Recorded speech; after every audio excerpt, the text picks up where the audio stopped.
This is the Big Sur. The Santa Lucia Mountains are behind me.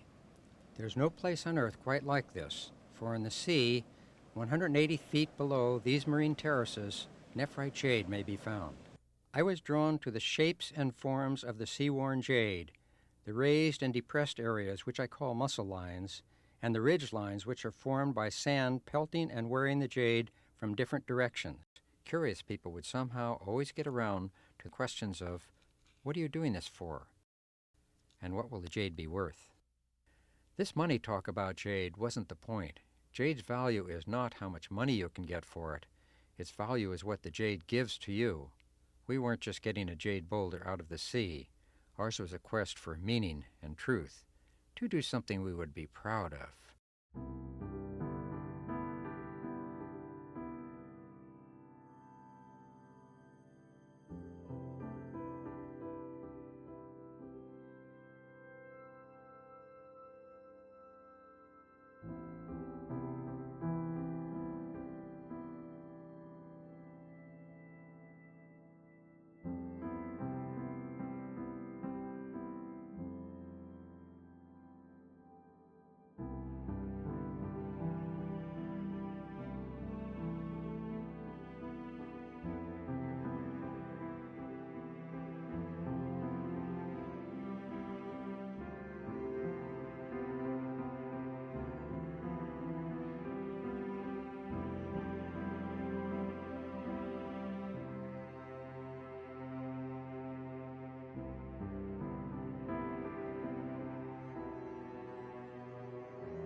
Dedication and patience is a prerequisite.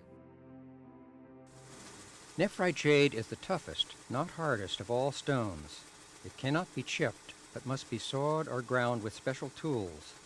It is not as hard as diamond or quartz, therefore is worn by continual sand abrasion, whether under the sea or in mountain streams. The cutting tools used to shape it are made of diamond-impregnated metal, carborundum stone, and silicon carbide sandpaper.